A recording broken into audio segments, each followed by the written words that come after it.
Di Amerika sendiri, mereka ini memiliki saham di perusahaan-perusahaan papan atas yang ada di Wall Street seperti Amazon, Apple, Alphabet. Alphabet ini kayak induk perusahaan Google gitu ya, dan juga Tesla milik Elon Musk. Nah, jadi kalian bisa bayangkan ya betapa kayanya perusahaan milik Larry Fink ini.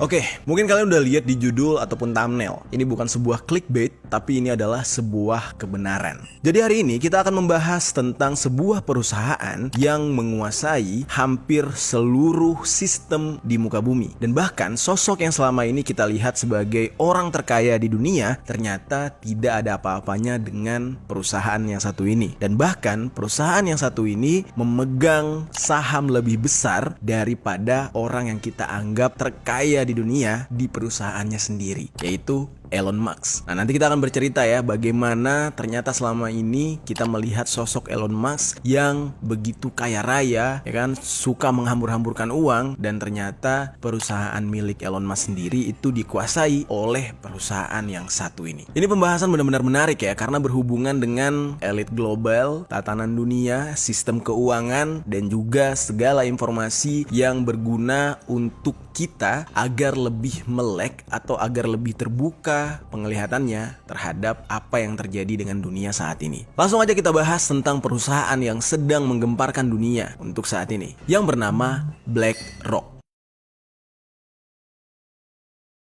Oke, BlackRock ini adalah sebuah perusahaan asal Amerika Serikat yang dimana saat ini BlackRock ini bergerak di sektor finansial terbesar yang ada di dunia, dan bisa dikatakan dia ini pemilik atau penguasa saham di berbagai sektor. Jadi kalau kita lihat perusahaan-perusahaan besar atau perusahaan-perusahaan raksasa yang ada di dunia saat ini BlackRock ada andil di dalam situ. Saking besarnya dan saking berpengaruhnya perusahaan yang satu ini. Kalau dulu kita mengenal adanya keluarga Rockefeller, adanya keluarga Rothschild, yang dimana ini adalah keluarga yang sangat berpengaruh di dunia. Sistem perbankan, keuangan, terus segala macam sistem politik dan pemerintahan itu mereka kuasai, dan bahkan mereka digadang-gadangkan sebagai orang di balik nama elit global. Tapi untuk saat ini BlackRock lah yang memiliki pengaruh cukup besar. Pemilik sekaligus founder dari BlackRock ini bernama Lawrence Douglas Fink, atau dengan nama panggilan yang lebih dikenal dengan Larry Fink. Nah, dia ini adalah founder sekaligus CEO dari BlackRock Inc. dengan julukan manusia 10 triliun dolar. Kapan BlackRock ini berdiri? Kenapa kok baru sekarang viralnya? Kenapa baru sekarang orang-orang mulai membicarakan tentang BlackRock? Ternyata BlackRock sudah didirikan sejak tahun 1988 silam. Dan yang lebih gilanya lagi, dia tidak butuh waktu ratusan tahun atau waktu yang lebih dari 50 tahun untuk bisa menguasai sistem keuangan atau sistem finansial dunia. Mereka hanya butuh waktu 30 tahun, geng. Dalam rentan waktu 30 tahun, mereka berhasil menjadi perusahaan yang menguasai dunia. Berarti kalau 30 tahun tuh bisa dibilang dari tahun 1992 ya. Jadi mereka tuh terbentuk pada tahun 1988. 1992 itu mulai dimana mereka mulai menanjak hingga ke masa kejayaannya. Pada tahun 2014, BlackRock ini mendapatkan penjualan sebesar 10,4 miliar dolar dengan total keuntungan 2,9 miliar dolar. Gokil ya tuh. Dan BlackRock ini menempati peringkat ke-240 dalam daftar Global 2000, sebuah daftar perusahaan terbesar di dunia dalam majalah bisnis Forbes, dengan total nilai pasar atau market value yaitu 53,1 miliar dan total aset sebesar 220,6 miliar dolar ya, bukan miliar rupiah, dolar. Gila, itu kayaknya sepulau-pulau di Indonesia bisa dibeli kali sama mereka ya. BlackRock ini melakukan pengelolaan aset sebesar 6, triliun dolar Amerika Serikat. Nah, dana ini berasal dari klien mereka berupa dana pensiun, misalkan kayak guru, polisi, perawat, dan juga lain-lain. Selain menjadi investor, BlackRock ini juga adalah sebuah perusahaan auditor dan advisor atau perusahaan penasehat. Jadi kayak konsultan gitu. Perlu kalian ketahui, di setiap muka bumi, di seluruh negara yang yang ada di dunia, BlackRock ini berinvestasi. Jadi ini bumi bundar nih, bulat nih. Ini di seluruh dunia nih, kiri kanan muka belakang, ya kan? Utara, selatan, barat, timur, itu ada investasinya BlackRock. Jadi mereka menanam modal, menanam uang mereka di segala sektor. Jadi sekaya itu mereka. Di Amerika sendiri, mereka ini memiliki saham di perusahaan-perusahaan papan atas yang ada di Wall Street seperti Amazon, Apple, Alphabet. Alphabet ini kayak induk perusahaan Google gitu ya, dan juga Tesla milik Elon Musk. Nah, jadi kalian bisa bayangkan ya betapa kayanya perusahaan milik Larry Fink ini. Dan untuk faktor inilah akhirnya Larry Fink dijuluki sebagai The King of Wall Street. Sadis gak tuh? King of Wall Street, man. Aduh, sorry banget nih geng ya kalau misalkan agak berisik soundnya karena tiba-tiba hujan seperti biasa. Studio gua nggak kedap suara, tapi di sini gua berusaha untuk berbagi informasi tetap ke kalian agar kalian mendapatkan informasi yang keren ini. Oke, kita lanjutkan nih geng. Bahkan di sebuah kasus, bank dan juga pemerintah Amerika Serikat mengundang anak perusahaan BlackRock yang bernama BlackRock Solution. Jadi ini kayak perusahaan konsultannya mereka lah. Jadi orang-orang berkonsultasi gitu ya kepada BlackRock Solution ini. Di sini pemerintah dan bank Amerika Serikat di saat itu berkonsultasi kepada mereka untuk mengevaluasi dan juga memberikan nasihat dalam manajemen serta penyelamatan bank. Kebayang gak tuh? Bank aja tuh minta diselamatkan, minta saran dari BlackRock Solution untuk mereka bisa selamat gitu ya di dalam menjalankan perusahaan mereka. Jadi segitu takutnya bank ini bakal bangkrut, jadi mereka membutuhkan BlackRock Solution untuk mencari solusi agar mereka tetap berdiri. Namun, ini agak lucu nih. BlackRock Solution itu kan ya third party ya, pihak ketiga. Mereka menyediakan jasa untuk memberi solusi. Tetapi, solusi-solusi yang mereka beri kepada bank-bank yang memakai jasa mereka, itu adalah bank-bank yang sebenarnya mereka tanam modal juga di sana. Jadi setiap bank yang ada di dunia ini, itu BlackRock Solution punya saham. Tapi dia membuat anak perusahaan lagi untuk bisa dibayar oleh si bank ini agar mendapatkan solusi. Wah, ini bener-bener sistem yang apa ya, kayak angka 8 gitu. Larinya di situ-situ doang. Dan ini bener-bener smart banget sih sistem yang mereka ciptakan. Dan di sini bisa kita lihat bahwasanya perusahaan yang ditangani oleh BlackRock Solution ini merupakan perusahaan yang sering duduk dan bertemu satu sama lain. BlackRock Solution sendiri memiliki akses dalam mendapatkan informasi yang sangat sensitif. Jadi setiap orang yang memakai jasa BlackRock Solution ini akan mendapatkan informasi-informasi yang sebenarnya nggak semua perusahaan tahu. Dan bahkan informasi-informasi ini sendiri sering mereka gunakan untuk perusahaan BlackRock itu sendiri. Kalau kalian pernah melihat sebuah aplikasi yang bernama Aladdin. Nah, itu adalah aplikasi milik BlackRock, geng. Jadi mereka membuat aplikasi Aladdin tersebut. Jadi perangkat ini bekerja dalam menganalisa resiko untuk klien mereka. Biasanya, aplikasi Aladdin ini menerima data sensitif atau data rahasia dari bank, perusahaan asuransi, dan juga institusi penting lainnya. Nah, lalu BlackRock mendapatkan data mengenai manajemen aset keuangan yang bernilai 20 triliun dolar. Jadi, apa ya, di sini nih sebenarnya ngetrik juga ya. Jadi menyediakan sebuah aplikasi untuk menganalisa resiko, tapi sebenarnya untuk si banknya sendiri nih cukup beresiko nih kalau misalkan BlackRock ini menyelewengkan data-data tersebut gitu kan. Nah, tapi itulah cara sistem berjalan. BlackRock memiliki saham dan hak untuk memilih di beberapa perusahaan terbesar di Eropa, terutama di sektor energi, kayak misalkan minyak dan gas. Jadi di sektor minyak dan gas tuh mereka berkuasa juga. Terus mereka juga berkuasa di transportasi, makanan, serta keuangan. Dan juga perusahaan mereka memegang dana hutang publik berupa obligasi serta memiliki bunga untuk real estate. Pernah nih geng, pada bulan Januari tahun 2018, Larry Fink selaku CEO dari BlackRock pernah mengirimkan surat kepada seluruh CEO yang ada di perusahaan-perusahaan di mana BlackRock berinvestasi. Di saat itu dia meminta kepada CEO-CEO tersebut agar mereka tidak hanya memberikan kinerja keuangannya, melainkan juga menunjukkan bahwa mereka berkontribusi positif terhadap masyarakat. Jadi itu permintaan dari CEO BlackRock terhadap perusahaan-perusahaan yang dia investasikan uangnya.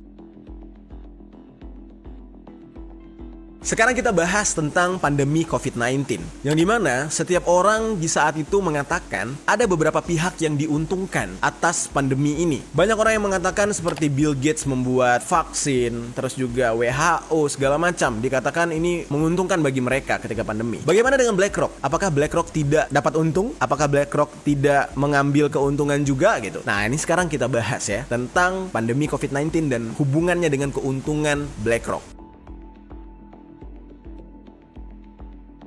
Jadi, setelah virus COVID-19 menyerang, memang terjadi perubahan yang sangat besar dimanapun di seluruh dunia. Dampaknya tentu akan luar biasa dan masih bisa kita rasakan hingga 10 tahun ke depan ya. Jadi, nggak semerta-merta langsung hilang. Walaupun sekarang kita lihat ya pandemi ini udah mulai terkendali gitu kan. Tapi dampak daripada ekonominya itu masih berlanjut dan bahkan bisa dirasakan 10 tahun ke depan. Lalu apa hubungannya dengan BlackRock? Apa hubungannya dengan perusahaan yang berinvestasi hampir di seluruh perusahaan yang ada di muka bumi? Ternyata BlackRock ini juga tidak hanya berinvestasi mulai dari makanan sampai baju-baju doang. Tapi BlackRock juga memiliki investasi di sektor obat-obatan, terutama vaksin COVID-19. Jadi kalau kalian mengira atau kalian marah-marah terhadap Bill Gates doang, nah kalian salah banget tuh. BlackRock juga ada andil, atau Larry Fink juga ada andil di dalam kasus ini. Ini bukan konspirasi, geng, tapi ini benar-benar fakta yang mana pada kenyataannya BlackRock saat ini menjadi perusahaan investasi terbesar di dunia. Dan saat ini mereka telah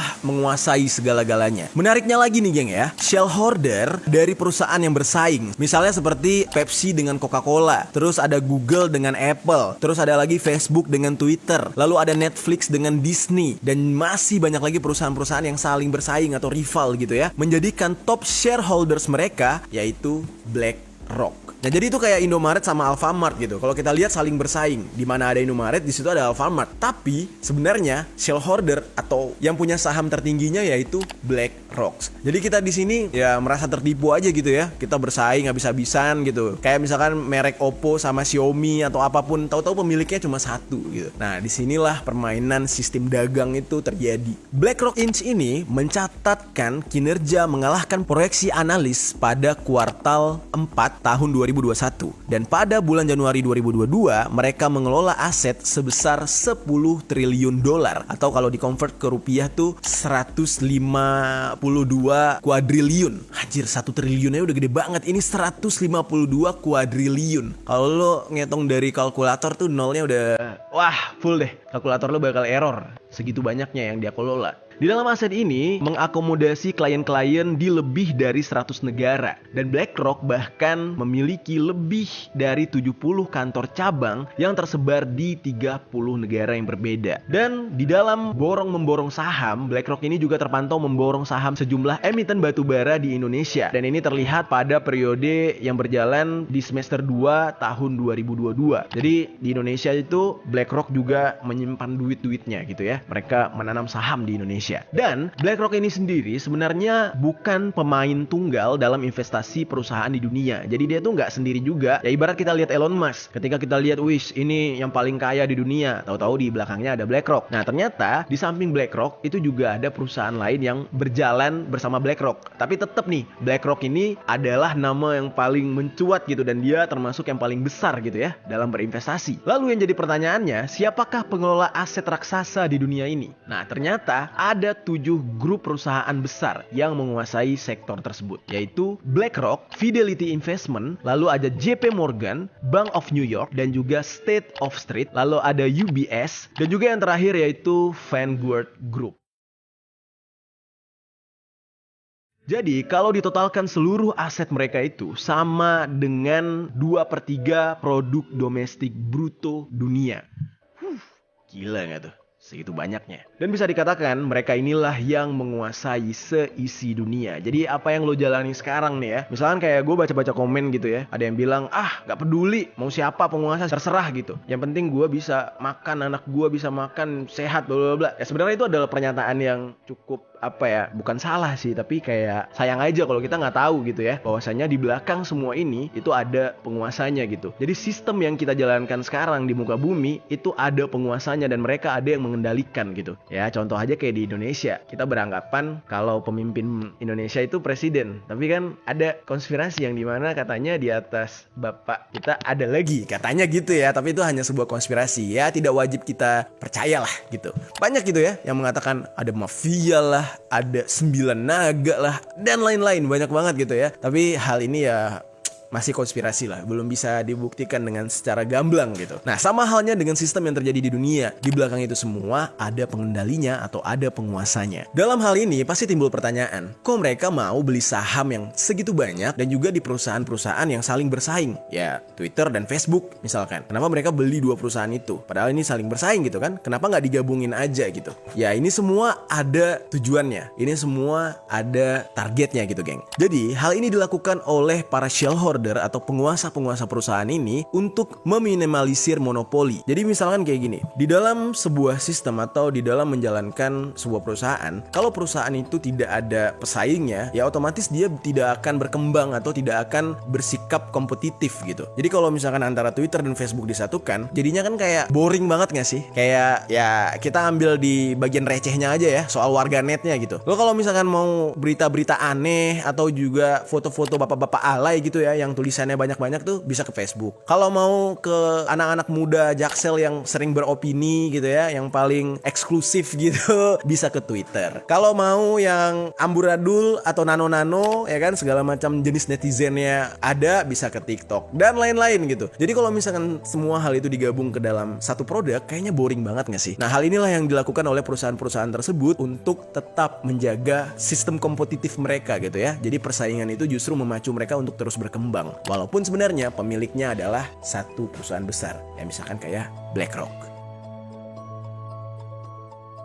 Lalu nih geng, perlu kalian ketahui ya, sebenarnya sistem perusahaan itu sendiri tujuan dibuatnya adalah untuk mengambil profit sebesar-besarnya untuk si pemegang saham gitu. Jadi nggak peduli nih, dua perusahaan ini terbagi dua, saling bersaing, tapi yang jelas pemegang saham di atasnya itu harus mendapatkan untung dari kedua belah pihak. Jadi perusahaan itu dibuat bukan demi para pegawainya, bukan demi para masyarakat, apalagi demi alam. Nggak ada yang berpikir ke sana. Jadi pemilik saham di perusahaan itu hanya memikirkan bagaimana mereka mendapatkan untung sebesar-besarnya. Tapi ada hal yang sedikit menarik ya. BlackRock ini adalah perusahaan terbuka atau TBK yang siapapun bisa berinvestasi di sana. Namun di balik besarnya BlackRock yang kita tahu pemiliknya adalah Larry Fink, tapi ternyata di BlackRock itu pemegang saham terbesarnya beda lagi. Jadi kayak Tesla, pemegang saham terbesarnya bukan Elon Musk, tapi BlackRock. Terus di BlackRock sendiri pemegang saham terbesarnya bukan Larry Fink sebagai pemilik dan CEO, tapi ada lagi di belakangnya yaitu Vanguard.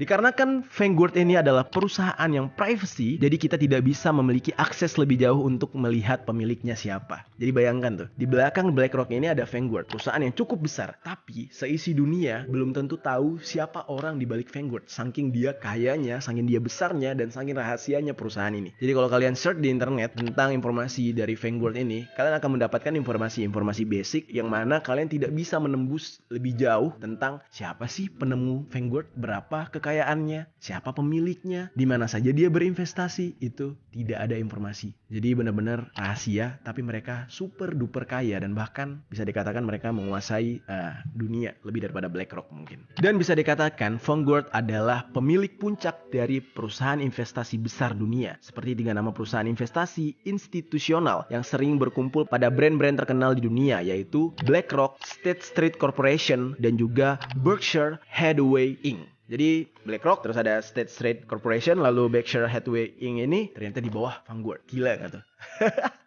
Gila.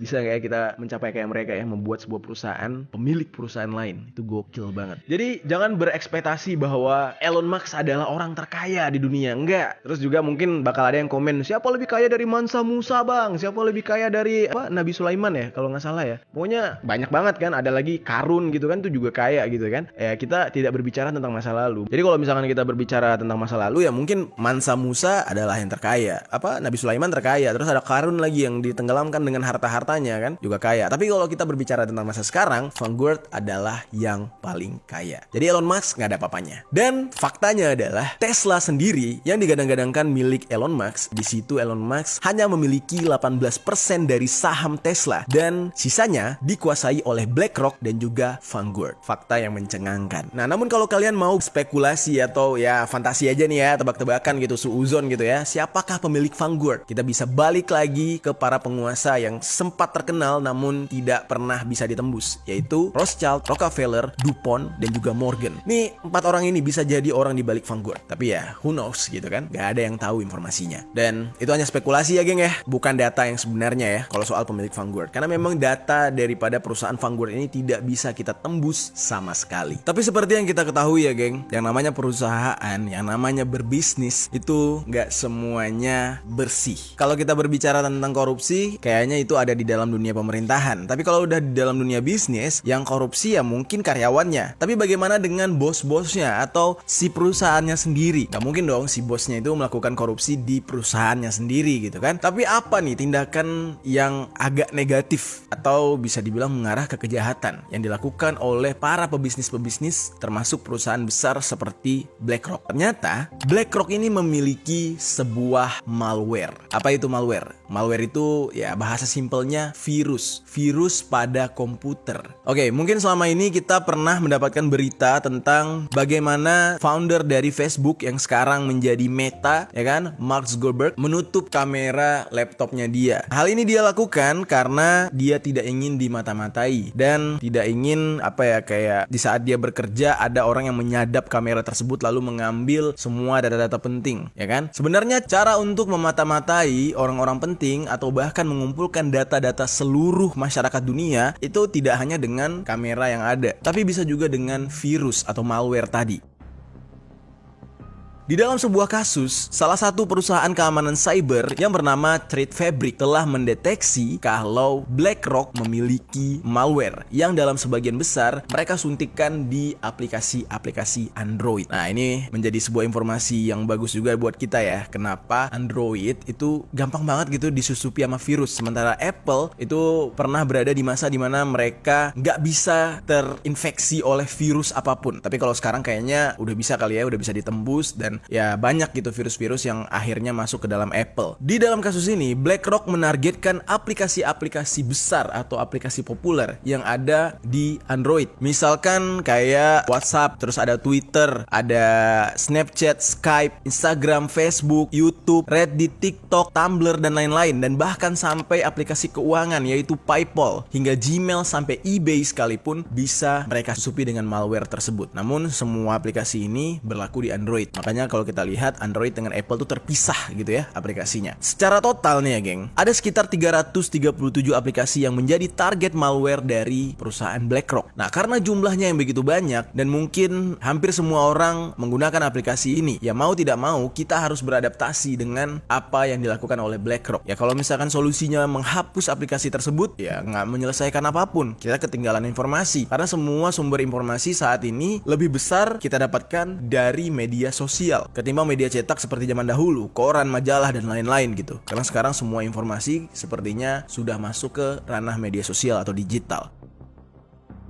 Setiap aplikasi yang disuntikkan malware oleh BlackRock itu sebenarnya nggak berbahaya ya. Kita bisa rasakan sendiri ya bagaimana perkembangan informasi, bagaimana manfaat daripada aplikasi-aplikasi yang gue sebutkan tadi, Twitter, TikTok, dan lain-lain gitu ya. Namun di dalam aplikasi-aplikasi ini itu disisipi malware tersebut untuk memata-matai si user atau si penggunanya. Nah, namun dari kabarnya ya ini nggak tahu nih benar apa enggak. Kalau keterangan dari BlackRock, mereka bilang kalau malware tersebut tidak berada di semua aplikasi resmi, alias kalau kalian download dari Play Store itu nggak bakal ada malware. Bagaimana bisa gitu ya? Kan aplikasi ya dari situ semua kayaknya. Kalau misalkan aplikasi dari pihak ketiga ya jelas lah orang tidak mau mendownload. Nah, tapi dari keterangan BlackRock mereka mengatakan apabila kita menginstal aplikasi dari pihak ketiga atau pembaruan aplikasi gitu, nah udah pasti malware itu ada. Tapi ini benar-benar klarifikasi yang nggak masuk akal gitu ya. Jadi ya mereka juga paham lah tidak ada orang di dunia ini yang mau menginstal aplikasi dari pihak ketiga kalau bukan dari Play Store.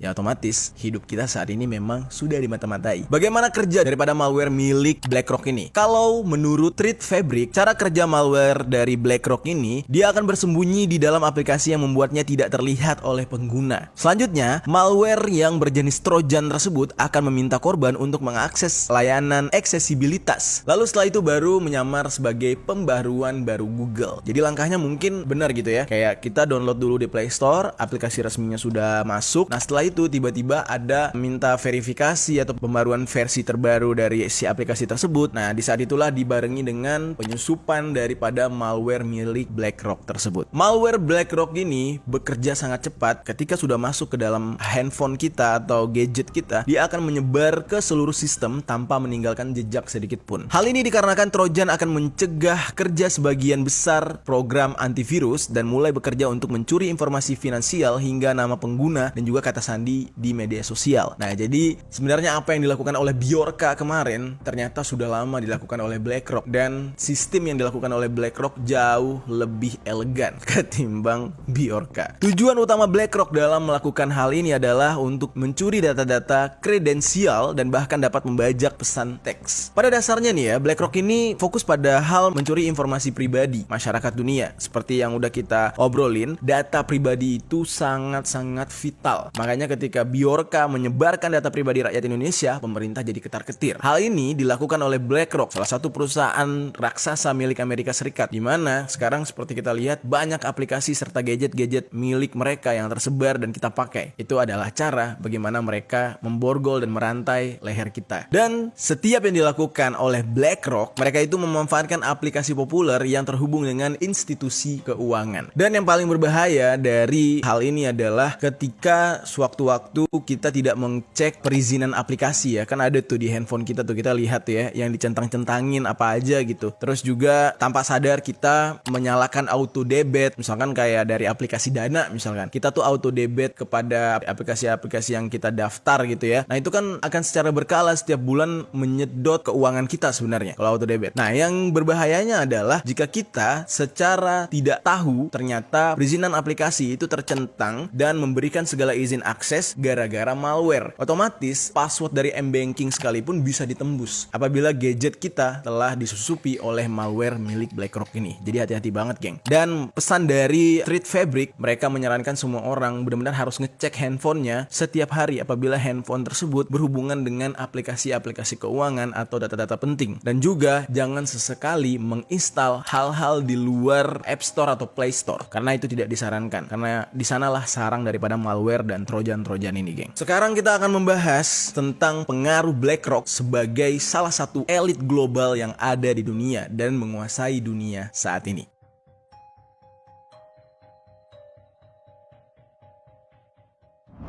Oke, kalau kita berbicara hal yang agak kurang logiknya gitu ya, kita mengarah ke agama ya. Banyak orang yang mengatakan elit global ini menguasai dunia karena mereka adalah kebanyakan dari bangsa Yahudi katanya. Tujuannya pengen ngehancurin agama-agama lain. Ya, ada pergerakan antikristus, ada pergerakan yang memusuhi muslim, dan lain-lain gitu ya. Dan juga ada yang mengatakan kalau elit global ini adalah pasukan atau antek-antek daripada Dajjal katanya. Itulah barisan-barisan hal-hal yang menjadi perbincangan atau kecurigaan orang-orang, tetapi di dalam alur teori konspirasi. Nah, namun bagaimana jika kita berbicara secara logika atau secara logik? Apa tujuan daripada elit global dunia ini dalam menguasai segala sektor mulai dari sistem, perusahaan, dan keuangan dunia? Tujuan mereka adalah agar mereka dapat mengontrol dunia melalui perusahaan-perusahaan besar yang bermain di industri besar dunia. Jadi secara kasarnya adalah sistem kita hidup, sistem kehidupan kita ini mereka yang kontrol. Ya mungkin kalau gue berbicara dengan orang-orang yang gak mau mikir, mungkin ya dia akan bilang, ah bohong, yang atur semuanya Allah Subhanahu wa Ta'ala, atau yang atur semuanya sudah ada di tangan Tuhan Yesus dan segala macam kalau dikaitkan dengan agama. Ya benar, semua hal kalau dikaitkan dengan agama ya fix, takdir, kematian, rezeki itu sudah diatur kalau bagi orang yang percaya agama. Tapi kalau yang tidak percaya agama ya mungkin mereka punya paham sendiri ya, karena gue gak tahu juga ya paham mereka seperti apa. Tapi kalau kita berbicara secara logik, sistem yang kita jalankan sekarang itu sudah diatur oleh orang-orang yang hanya 1% dari populasi mungkin. Yaitu dia tadi, elit global seperti BlackRock ini. Kenapa mereka bisa mengontrol seisi bumi? Karena mereka yang mempunyai sistem-sistem besar tempat banyak umat menggantungkan hidup. Contoh nih misalkan kayak sistem uang. Siapa yang menciptakan uang? Uang yang diciptakan manusia. Lalu kenapa kita sebagai manusia harus bangun pagi jam 9 terus kerja sampai jam 6 sore, tidur besok mengulangi hal itu? Siapa yang pertama kali membuat sistem seperti itu? Kenapa Kenapa kita manusia harus seperti itu? Apakah di setiap agama kita diajarkan untuk bangun jam 9 pagi, kerja sampai sore, terus pulang, terus tidur, dan itu berulang lagi? Gua rasa enggak. Yang membuat sistem itu adalah manusia sendiri. Siapa manusianya? Kok bisa kita mendengarkan kata dia? Ya, manusianya adalah para elit global ini, seperti BlackRock. Mereka yang membuat kita tergantung kepada sesuatu atau kepada materi yang namanya uang gitu ya, sehingga kita harus mengikuti aturan yang mereka buat. Begitulah sistem berjalan. Ya mungkin akan timbul komentar, nggak peduli gue, yang penting keluarga gue tetap makan, biarin elit global gini-gini. Iya, tapi ingat lagi, Lau juga bisa makan hari ini, bisa ini bukan karena Lau cuma kerja, enggak, tapi karena Lau ngikutin sistem yang ada. Kalau kita tidak melek atau kita tidak sadar dengan sistem ini, maka kita akan mengikuti sistem ini terus-menerus hingga kita mati. Ya, tapi ya sampai sekarang ini sudah berjalan ya, dan bahkan apa yang gue lakukan sekarang adalah bagian dari sistem itu, dan gue sadar banget. Ya mau gimana, kita juga tetap harus ngikutin arus, tapi setidaknya kita harus melek dan kita tahu informasinya. Kayak gitu loh geng, maksudnya. Oke, kita lanjut lagi nih. Untuk saat ini BlackRock benar-benar bisa mengontrol apapun yang masih ada hubungannya dengan perusahaan-perusahaan yang mereka kuasai. Contoh aja misalkan kayak apa yang kita konsumsi. Kalau mereka bisa menguasai dari sektor-sektor industri pangan, otomatis ya mereka bisa mengontrol kita, mengontrol apa yang harus kita makan. Dan mereka juga bisa mengontrol media. Jadi berita-berita yang kita lihat di televisi, mungkin di YouTube juga, nah itu bisa mereka kontrol. Caranya gimana? Ya berita-berita yang mungkin tidak mereka sukai, mereka take down, mereka hanya menaikkan berita yang mereka suka aja. Terus mereka juga dapat mengontrol sebuah pemerintahan negara apabila di negara tersebut banyak perusahaan-perusahaan yang bernaung di bawah BlackRock. Maka ini kesimpulannya adalah kalau kalian ingin menguasai dunia, maka kalian harus menguasai industri yang ada di sana atau perusahaan-perusahaan besar yang ada di negara-negara yang ingin kalian kuasai. Sebelum-sebelumnya kita udah sempat ngebahas kan geng tentang tatanan dunia baru, yaitu New World Order.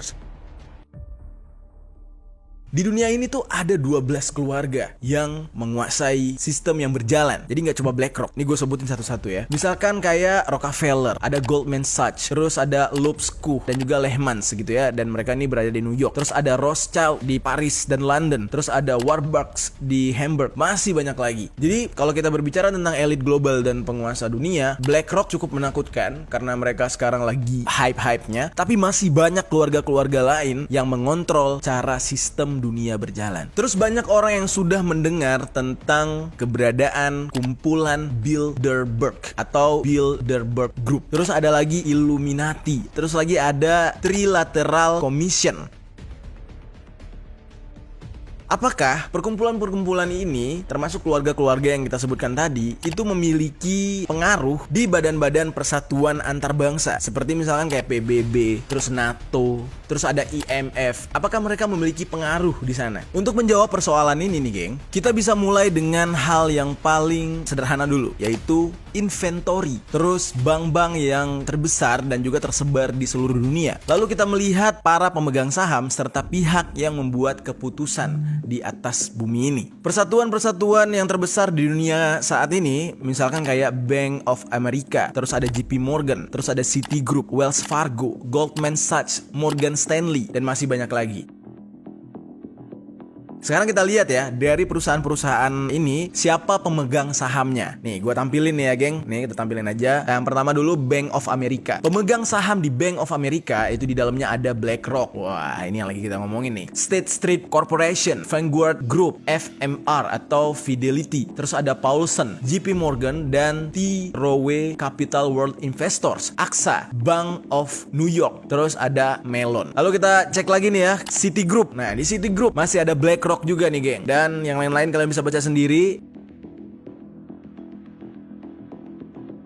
Oke, kita beranjak ke yang satu lagi. Ini ada Wells Fargo. Di sini ada BlackRock lagi. Dan udah 2 kali gue cek di sini tetap ada BlackRock dan juga Vanguard Group ya. Salah satu perusahaan terbesar dan rahasia gitu ya. Tidak tahu siapa pemiliknya, tapi ini termasuk yang paling kaya dan bahkan mereka mempunyai saham di BlackRock juga. Terus kita sekarang ke JP Morgan. Di JP Morgan ini ada nama BlackRock dan juga ada nama Vanguard Group. Gokil ya.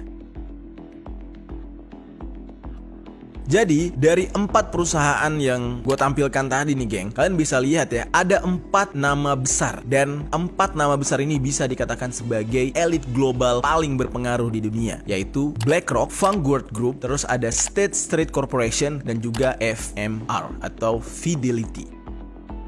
Jadi kalau kalian bertanya siapakah orang paling berkuasa dan paling kaya di dunia, ya orang-orang di balik 4 perusahaan atau 4 nama besar ini. Kalau penasaran silahkan cari tahu sendiri.